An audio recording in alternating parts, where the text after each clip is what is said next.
In this video, we are going to discover how the Mandatory Disclosure Portal works in Famsolve. So here we are in the Mandatory Disclosure Portal looking at the case of Brown versus Marino. We've got our case number here, and you'll see that there's two buttons, a disclosure extension and an invite attorney button. Before we click the buttons, I want you to take a look at the active disclosure deadline. This is a deadline that the mandatory disclosure is due in the case. By default, it is set to 45 days after service. Now, many times in a family case, there may be an agreement or a motion before the court to extend the time of mandatory disclosure. What we can do in Famsolve is update that date so the discovery portal always has the correct date disclosure is due front-facing the user. So, for example, we are going to make an agreement on June 24th that we're going to extend mandatory disclosure for another 30 days. When we update that, then you'll see that the active disclosure deadline is now August 23rd, reflecting when disclosure is due. The other thing we have here is the invite attorney button. Understand that you can use Famsolve on your own. You can keep your mandatory disclosure organized in Famsolve without there being an opposing party using Famsolve. You can also have your clients upload their mandatory disclosure into Famsolve where you can retrieve it. So it's not an application that needs two parties to use. But in the event you're using Famsolve on your own and another attorney comes in, you can invite that attorney to join Famsolve and work the case along with you from their side. And all you need to do is fill out the attorney's name, what their role is, and the case, and then both sides would be good to go. So now let's take a look at the mandatory disclosure sections. There is your client disclosure.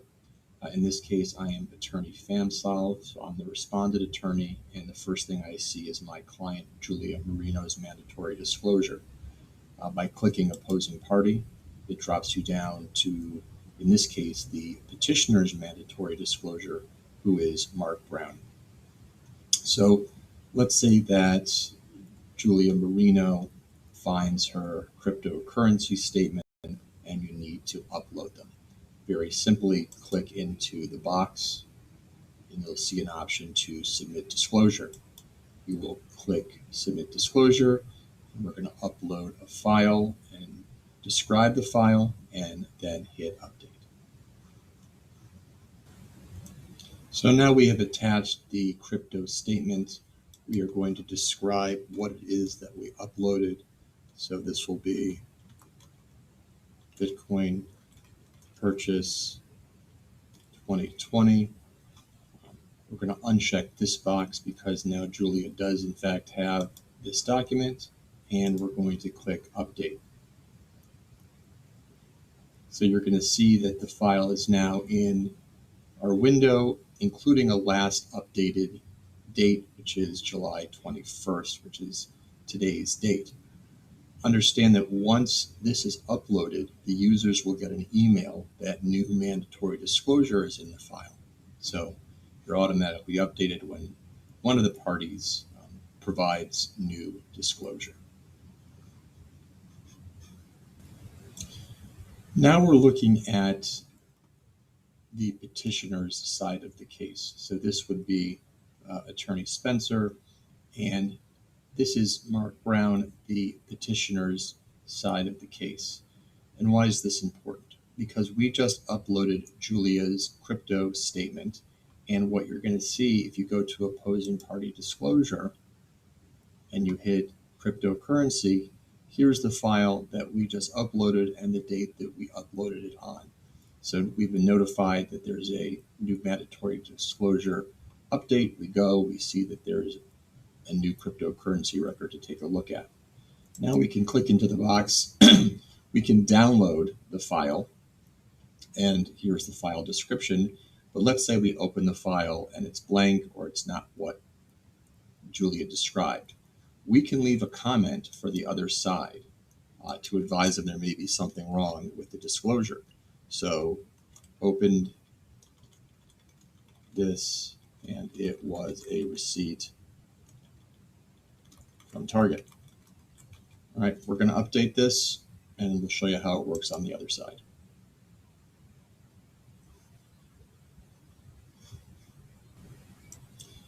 So now we're back as the attorney for Julia Marino.